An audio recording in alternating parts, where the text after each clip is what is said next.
him being driven for the future, I think, is really what's pushed us to be able to say AI is something that we can do, where other organizations are like, we're not quite ready, which is a surprise because I love Jamie, but he still prints out everything on paper. And we're talking about how we can implement AI. So the dichotomy of that vision is still a lot of fun. You're in central Michigan where there's limited talent. So you have the deck stacked against you. But that's just scratching the surface of how you want to do it. On top of that, you want to leverage AI to scale to a $100 million organization, and you want to do it in a way that's people-centered. If everything that I told you seems about as realistic as you being able to ride a unicorn, I wouldn't fault you for thinking that. But that's the story that we're going to tell today, because there's an organization that is actually well on the way of accomplishing all of those things. And that's what you're going to hear today. We're having someone share this story as a CFO and the head of people in his organization. He brings a practical people-first approach to finance, pairing rigorous forecasting, strong controls, and operational insight with empathy and transparency. He's known for turning complexity into action, and he's led multi-entity finance teams, guided acquisitions and integrations, and built systems that actually get used.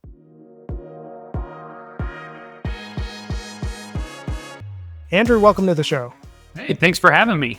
I appreciate it. Yeah, it's going to be a good conversation. And I think right away, you have the distinction of being an oddball in our show. So we talk to HR leaders all the time. And one of the things when we're talking about their career that they often mention is that, hey, whenever I'm looking at a new role, I always want to make sure that my role as a chief people officer or as a CHRO is reporting into the CEO versus finance. And I usually ask, why don't you want to report into finance? And every single person that I've asked that question to says that finance leads organizations by spreadsheets. My responsibility are people. And sometimes people and spreadsheets don't mix well. So I'd rather not report into finance. And here we have you, who came up through the finance track. So you're a CFO and you have full people responsibility for your organization as well. So do you have a little bit of Two-Face from Batman action going on in your background? How does all that work? I think I've been lucky enough that when working with different organizations, I've had the privilege to learn the people side of things. I'm personally am very passionate about people. I'm an unusual finance person and such that I really enjoy working with people. I think leadership is important. And I think too many finance people, they do get tied down in the numbers, but people really drive the organization. So having the ability to work within our HR departments and work with our HR teams to build an organization that is driven by people. Our company, one of our mottos at ClearLogic is we're people looking into the future. And I think that is critical with finance people to make sure that they remember people. And that's being a part of HR is one of those great key things. Got it. You actually mentioned something that caught my interest, and that's looking into the future. And I think that's going to be relevant in this conversation as well. I think one thing that's going to be helpful for our listeners and viewers is for you to map out what the organizational vision is for the company that you work for, because that's going to give us some context into how you're actually utilizing AI to get to that future. So what's the landscape look like for you? That is a great question. ClearLogic has been around for over 50 years. It was owned by Jamie Clark's father. He's grown the business over the last few years. And even within the small time that I've been here, I think I've been here just over 12 months, we've grown our people in the organization from 70 people in July of 24 to now we're at, I think, roughly 230 people. So we've had a tremendous increase in the number of headcount in multiple areas. We offer warehousing, we offer logistics, we offer real estate to our customers and our clients. And in order to be able to continue to grow within the organization, or continue to grow the organization, we need to be able to find good quality people. When I think about the growth that you described, you 50-year-old organization that was roughly at 70 people when you joined, and now it's at 230 people. Organizations that have been around for that long aren't known for moving very fast. And in a short amount of time, you've grown pretty significantly. What were some of the big challenges that you observed with that level of growth in that short a time? That's a great question. So we did a few acquisitions in this year, and one of the critical things that we didn't have well documented are even some of our HR policies. So our employee handbook. How do you set the employee handbook to accommodate the new acquisitions that come in that have come in at different times? Holiday offerings. One company that we acquired, they took off the week of Christmas because the customers that they work with are shut down, and the rest of our business maybe doesn't shut down the week of Christmas. They shut down Christmas Eve and Christmas Day. So how are we trying to incorporate even to the most basic thing? What do the employee handbooks look like from those organizations? In our acquisition, we acquired 50 of the 100 and some odd people that we acquired. So 50 came through acquisitions. So getting them in line, and how do we align those policies and handbooks appropriately? That's probably been our biggest challenge, is making sure documentation to get those people onboarded, to understand what ClerkLogic does and how they can continue to be successful within their own entities, while also adapting to our benefits and our corporate policies, and how do we do accounting processes and operational processes. So that's been the biggest challenge, is helping them integrate in while expanding that rapidly. So you're talking about a couple of things that are pretty interesting in the context of acquisition driven growth. When you have multiple entities with multiple legacy policies and you're trying to integrate into a single organization, I would anticipate a whole lot of headaches slash heartburn slash questions slash irritated people, and all of that flows to you and your team. So how did you navigate all of that stuff that happens during an integration process? So this is where I would have loved to have had AI a little bit sooner, but we did the painful process like most companies do, where we almost have to brute force method managing the people. That's really what got me excited about AI and what it can do. Is when I look at how we had to go through the process documents, onboarding people, making sure that their data just gets transferred properly, I can see where our inefficiencies with getting that documentation just wasn't great.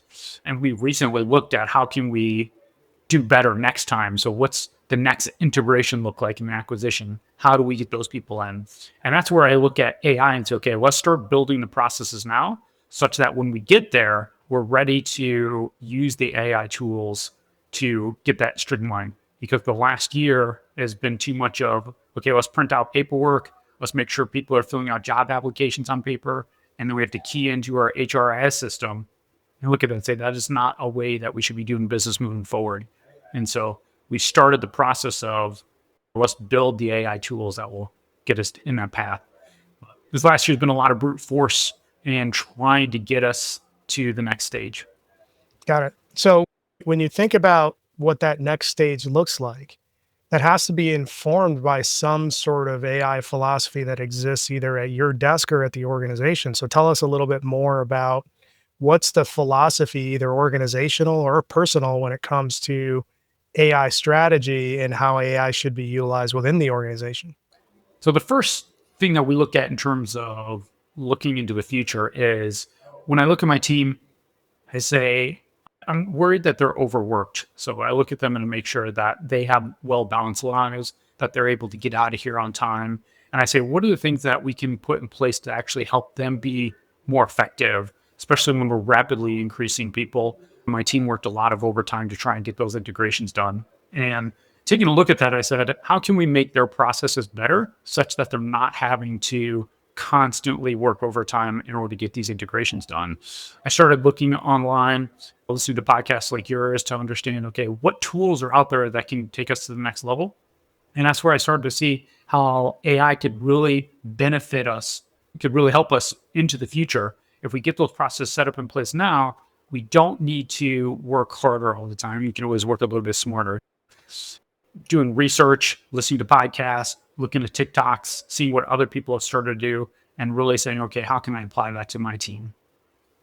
It's interesting hearing a finance guy, and I know you're more than just a quote unquote finance guy, talking about burnout, because that's typically not a conversation that happens in the finance seat.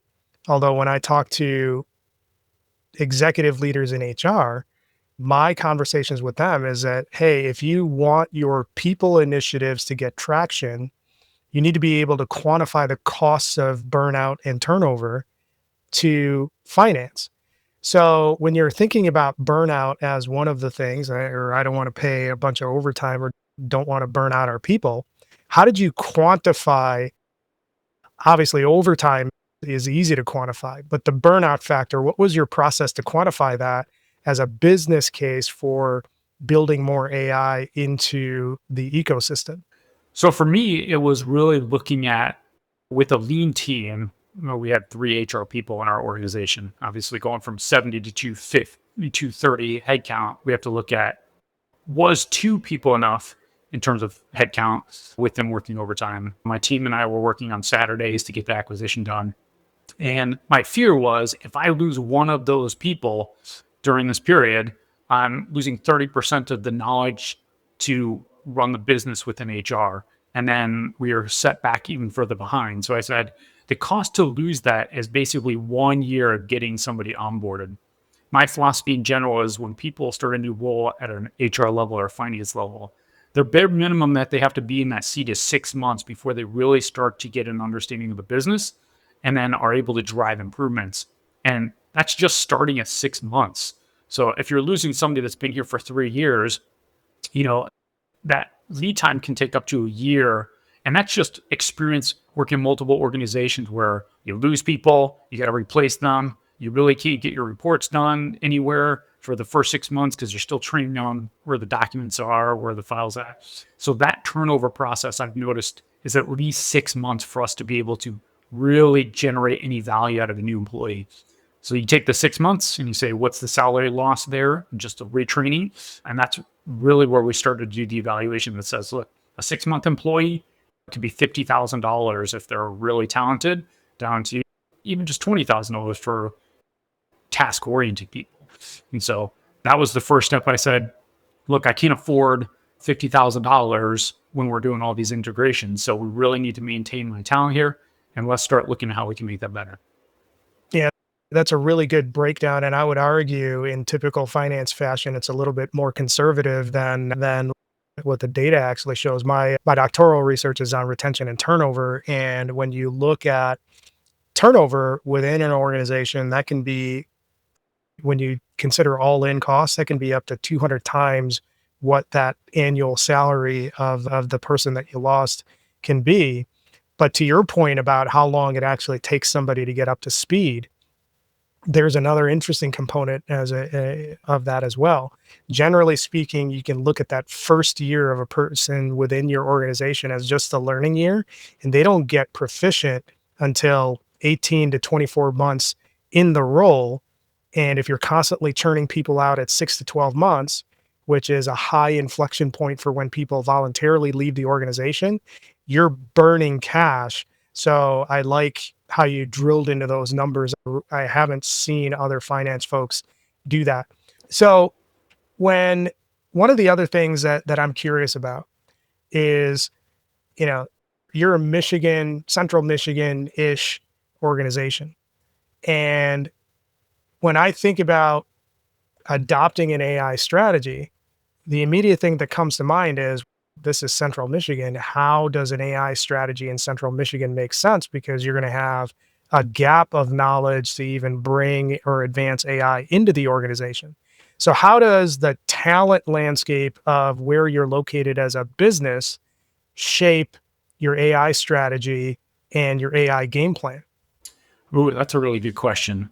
So I would say there's 2 parts to that, right? There is, does the talent that we have in the area, do they know enough about AI to help me implement it? So let's say you get a new accountant. Do they know enough accounting and AI to help support that? Versus, is there a local company that can help us implement AI? So we've started looking at a couple different scenarios, looking at the talent around here, asking our interns when we come in, do they have any experience with AI? As an example, does our HR team have any experience with AI? And seeing if first we can get that skill set here. That has been pretty limited. There's not a lot of people that are on the forefront of AI, especially in small manufacturing businesses. I've talked to a couple companies that are like, that's futureness. I don't see that as a very useful tool at the moment. And then I have to try and pitch to them why they need to start looking at AI a little bit different. But that's just me rambling about AI. But when I look at the talent around here, a lot of the stuff that I have to do is actually look at software tools and other companies external to the Southwest Michigan area to help me get there because there's not enough talent here to start from the beginning. And I like to say we're at the forefront for this size business in trying to implement AI because there's not a lot of people that think the value is there yet. But I'm a tech guy at heart. I'm a people guy at heart. So getting it started early on is something that I've always thought were important. So there's a lot of interesting things about your answer so far. One of the things that keeps catching my attention is how weird what you're talking about it is, how weird the things that you're talking about are in context. And here's what I mean. You have a 50-year-old company that's growing at the rate that it is. It's in the manufacturing space and you're pushing AI in the environment. And the reason why that's weird is that when I think about organizations of that structure in that sector, I don't think of them as being naturally aligned to these things. I look at them as much more conservative in operations, not leading edge at all when it comes to technology. So I have to ask, what's behind the push? It can't you alone couldn't be pushing this forward. What's the bigger reason why all of this is at the forefront of your mind, and I'm assuming other people's minds as well? I think one value that I get is our current owner, Jim Kanichariyil, he's passionate about the future. He's really always looking towards the future and he sees AI. He goes to a lot of conferences and people start talking about AI. And that's gotten him excited about the potentiality.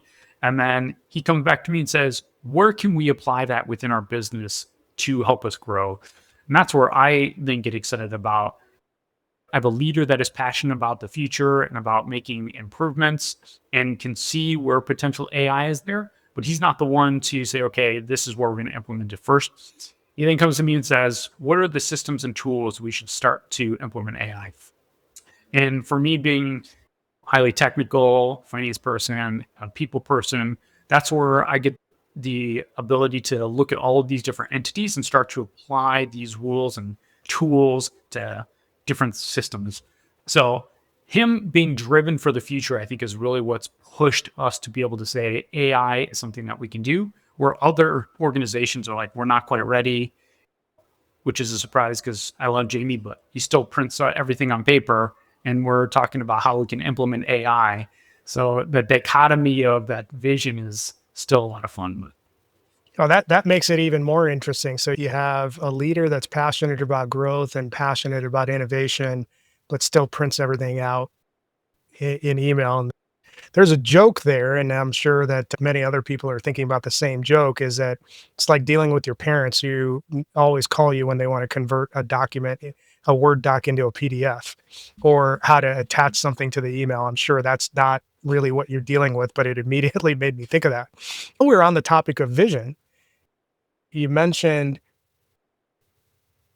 you have an executive team or an executive leader, one of your executive leaders, the CEO, who's saying he wants to use AI to help us grow.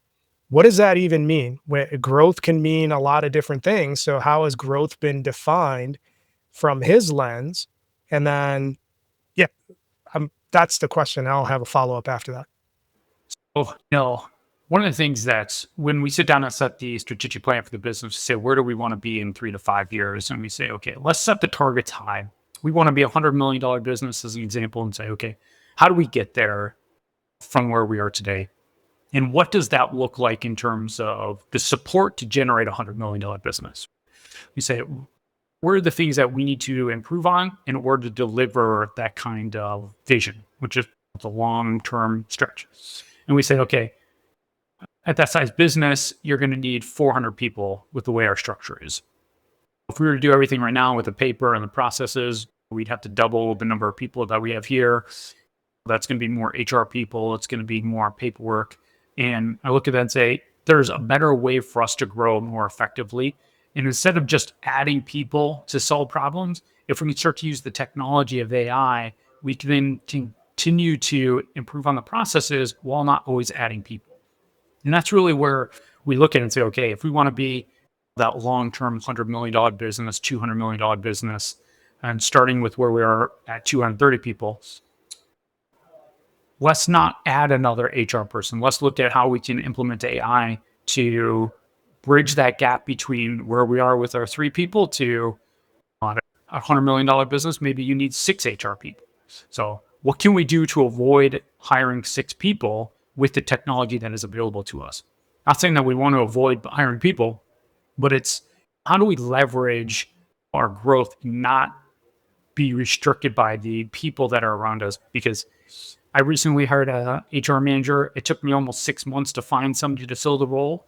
And that was 6 months where we're behind on getting the implementations done for all of our acquisitions and getting our documents in place. And then also having our employees a place where they can go to ask questions. They come to me and I don't love helping people, but even my time gets limited with having to deal with the finance side of the business. Being able to give our employees a place to go means that the 6 months to fill that role really put us behind of where I wanted to be able to get to 100 million. So I said, hey, if we could have technology like AI to support that, how much better would we be, at $100 million business?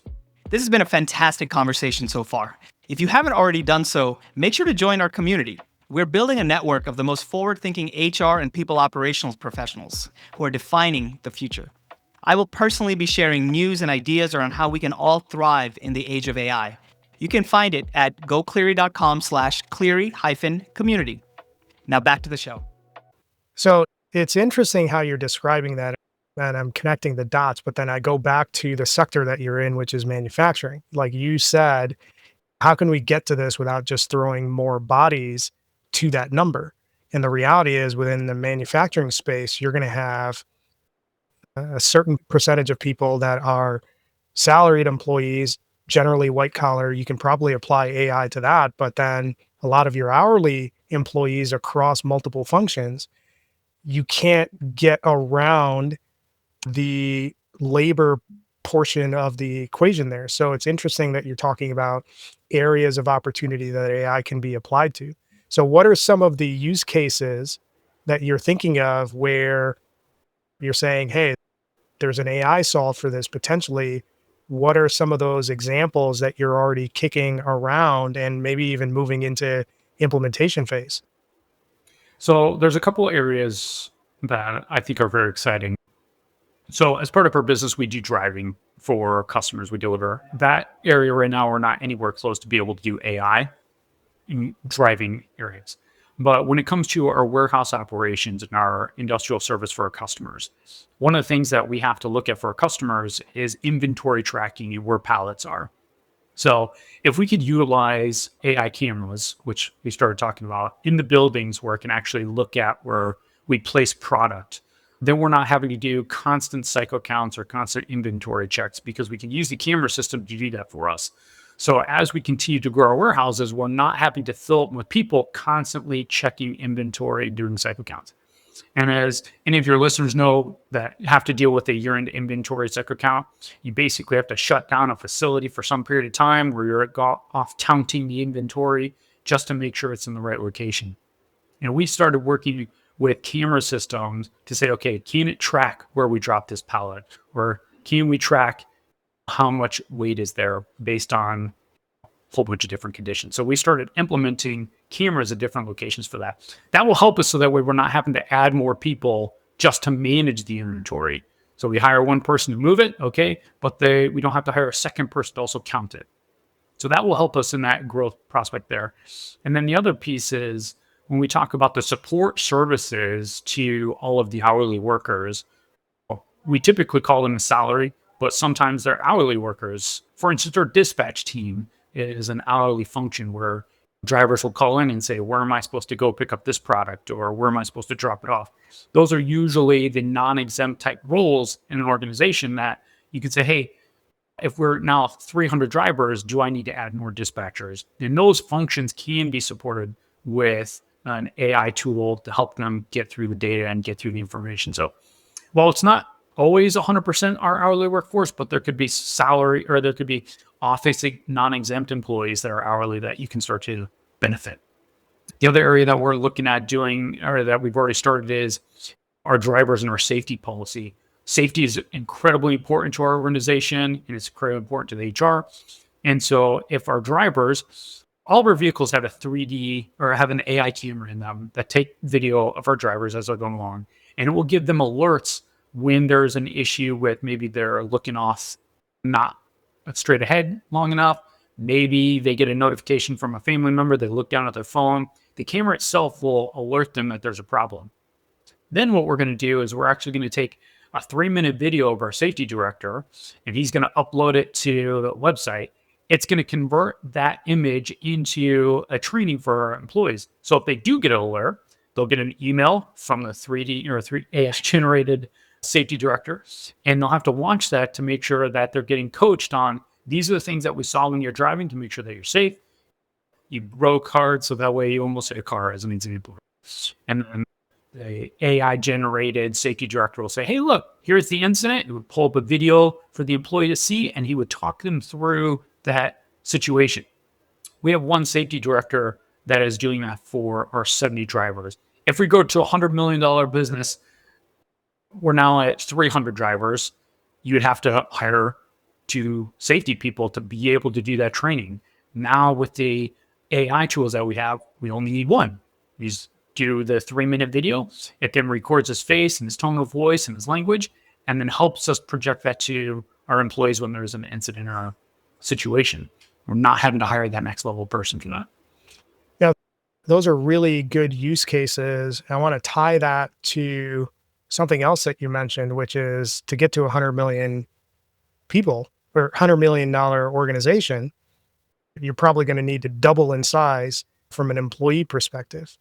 And in order to double in size, that's going to create problems because you just described a process where you hired an HR manager, but it took you 6 months to do it.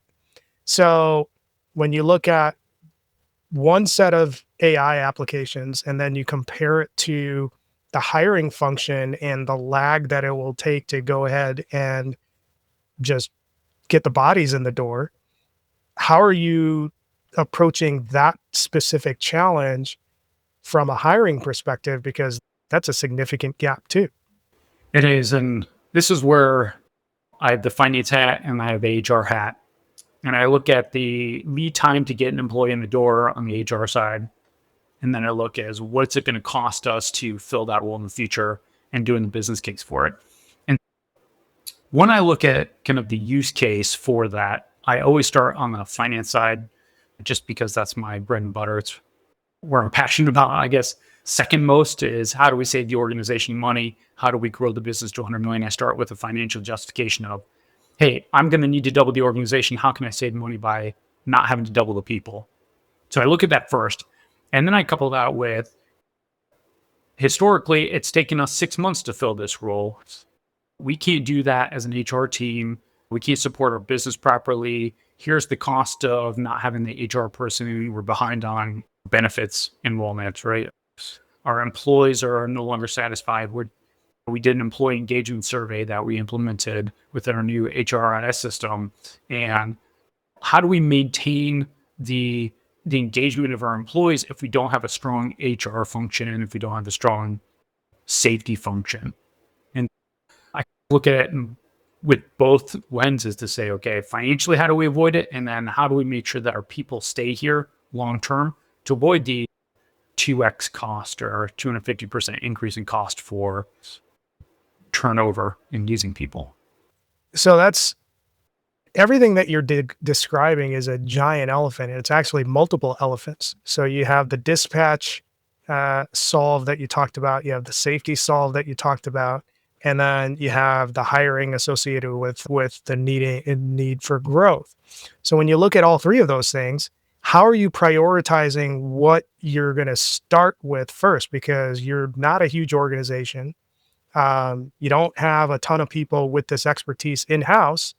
So what lane are you picking first and why? That's a great question. The way we're prioritizing that is first by saying who Because a lot of software tools and a lot of systems now are coming with AI. And the first thing is looking at is what do we have already available to us that we're not utilizing that could have that tool that we can use. For instance, our safety program, we sat down in a room a couple months ago and said, do we have any of our insurance companies that offer our ability to take safety to the next level? And that's where we found out that we could upload a 3-minute video of our safety director to help coordinate with our drivers and warehouse people. We said, okay, there's one. We can do that one pretty easily. We can prioritize that pretty quickly. Safety guy, go ahead. The second one was on our dispatch team that impacts our billing organization a lot, which any finance person knows revenue is the lifeblood of the organization, making sure you can run. So looking at the finance side, I said, how can we start to utilize AI to bridge that gap? That one, we don't have a solution. There's not a readily available tool that we're already utilizing. And so we're starting to look at, can we build that in-house? Is there another software package that we can look at to do that for us? And so we started, like any normal IT project, if you're going to go and get SAP, your business will put together a business case that says, here's what our options are, here's what we're going after. And I think I mentioned that we just implemented the HRS system, and they offer AI tools for the recruiting side. So there's not a lot of extra work that we have to do there. We just have to enable the software company to support us in the AI implementation for that one. Look at all the tools first, see which ones already have AI offerings that we can leverage. And then if they're easy implementations, we execute those ones first. If they're not, we look at third-party software tools that will help us bridge that gap. Got it. And one of the things that I like about what you described is how you're taking a look at untapped capacity. What existing tools do we have that we're not fully utilizing that might have an AI solve? When I hear that, I often think about how many tech companies are, where they have modules for everything. And if you want to flip something on, it's going to cost you something. And if you want to customize it, it's going to cost you some more. When you're factoring that in your consideration set, how have you navigated those sort of headaches or obstacles when it comes to taking advantage of capacity that exists within a tool set, but you might run into an increased cost that you're looking at, or additional implementation or customization costs, or where companies say that they have a particular solution, but it's more in the concept stage versus live? How have you navigated those sort of circumstances? That is a really great question. So here's been the approach that we've taken first, which is first we start to ask all of this different software companies that we're working with, do you have an AI solution for a problem that we have? Some of them will say yes. It's well vetted. It costs you, we'll say $10,000 a year to implement that, right? I think that was our HRIS system said, hey, we actually have a tool readily available. We can implement we can improve your recruiting and applicant tracking system through AI. We connect it to Indeed. It's $10,000 a year. I look at that and say, okay, what does a recruiter cost us as an example? So to justify that software, I can look at what it would cost us in terms of people to do the one. So that justification was pretty quick and simple. When we look at safety, when it comes to transportation, a lot of the companies actually already had the software package as part of the core functionality that we had, because we spend a little bit more money on the software package for safety than maybe some companies they'll get the most bare minimum and they will assume that they can do everything else themselves. We had actually invested in higher quality software that came prepackaged with AI once they were ready for it. So that one was almost no cost justification because they had already had it. We had already been paying for it. We just didn't realize we were paying for it because we never asked the question. So when we ask the question, we find it as part of it. I would say, so it's prepackaged. There is already not a software offering. You just need to ask them for it and find out how much it is. And then there's a third one where we have the software company that we've been working with on our dispatch team is they don't have AI. They know that they want to do something with AI and they've started doing things with it, but they haven't launched it with a customer. And so we said, hey, let us be your guinea pig, give us a huge discount, and we'll help you design the software. We ask them questions about how we can get it implemented. We say, what are the tools that are in place? And then we'll say, okay, let's work through what AI will look like on our dispatch system as an example. And we say, okay, now we're working with that company and saying, how can we leverage AI with that tool? And we get a discount on it because they haven't gone far enough that they can start to market it to other people. But we ask the question up front that they weren't quite ready for. And so they give us a huge discount. And then there are other softwares. We use QuickBooks Online. They've started to implement AI. It's already part of the package. And then we get to leverage invoicing AI tools because it's already part of the package and buy. So it's really about asking your vendors what is available to them and not being afraid to go to them and say, look, I want to get AI implemented. Do you have a tool? No, you don't? Okay, let me help you develop it. Give us a huge discount. That makes sense. So I know that you're in the early stage of this process, and things are going to look fairly significantly different, let's say even a year from now. But when you look at where you started to where you are now, what were the big things that you've learned in the process that's gotten you to this point? If you had a chance to do something over, what would those things be? Ooh, that's a good one. I would say the thing that I would do differently is I would say most likely is asking the question sooner to the vendors and what tools are available. It took us a while on our HRI system to ask the question, and our safety, I think I said last quarter is when we really started talking to them. We should have had that conversation last year. AI has been around long enough for us to ask those questions. We should have started the process then. That way we're not having to hire the extra people to help get the systems implemented. So just going to the vendor sooner so that way we can start the process earlier, not being afraid that there's a solution out there.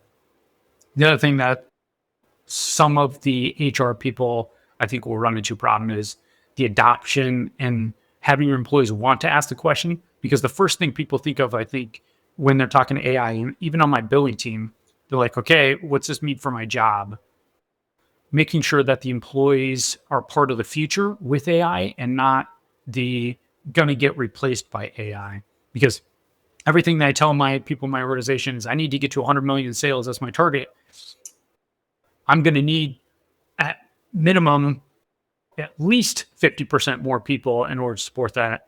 You are needed. You are vital to the organization. So don't be afraid to ask questions to help you be more efficient. Don't be afraid to ask QuickBooks Online what AI tools they have available.